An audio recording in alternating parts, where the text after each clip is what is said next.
Magandang araw mga kaibigan! Ngayong araw ay may napakagandang kwento akong ibabahagi sa inyo tungkol sa isang batang babae na si Luningning at ang kanyang kakaibang kaibigan na Alitaptap. Sa isang maliit na baryo sa gitna ng kagubatan, nakatira ang munting si Luningning kasama ang kanyang mga magulang. Masayahin at mabait na bata si Luningning, ngunit may isang bagay siyang hindi maintindihan, bakit siya naiiba sa ibang mga bata. Si Luningning kasi ay may espesyal na kakayahan. Tuwing gabi, ang kanyang mga mata ay kumikislap tulad ng mga bituin sa kalangitan. Dahil dito, ang ibang mga bata sa kanilang lugar ay hindi siya kinakausap at iniwasan siya. Isang gabi, habang umiiyak si Luningning sa ilalim ng malaking puno ng akasya, may isang maliit na alitaptap na lumapit sa kanya. Hindi tulad ng ibang alitaptap, ito ay may kulay rosas na liwanag. "Huwag kang malungkot," sabi ng alitaptap. "Ako rin ay naiiba sa aking mga kapatid." Mula noon, naging matalik na magkaibigan sina Luningning at ang alitaptap. Tinuruan ng alitaptap si Luningning na tanggapin at mahalin ang kanyang pagiging kakaiba.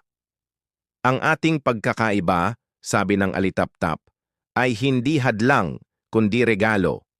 Sa tulong ng alitaptap, unti-unting natutunang magkaroon ng tiwala sa sarili si Luningning.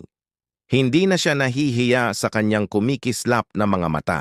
Sa halip, ginamit niya ito para tulungan ang mga taong naliligaw sa gubat tuwing gabi. Ang kwento ni Luningning ay nagpapaalala sa ating lahat na ang bawat isa sa atin ay may natatanging kaloob. Hindi dapat tayong mahiya sa ating pagkakaiba. Sa halip, dapat nating tanggapin at gamitin ito para makatulong sa iba. Mga kaibigan, tulad ni Luningning, mayroon din tayong sariling liwanag na dapat ipakita sa mundo. Huwag nating hayaang hadlangan tayo ng takot o hiya. Sa halip, gamitin natin ang ating mga natatanging katangian para magbigay liwanag sa buhay ng iba.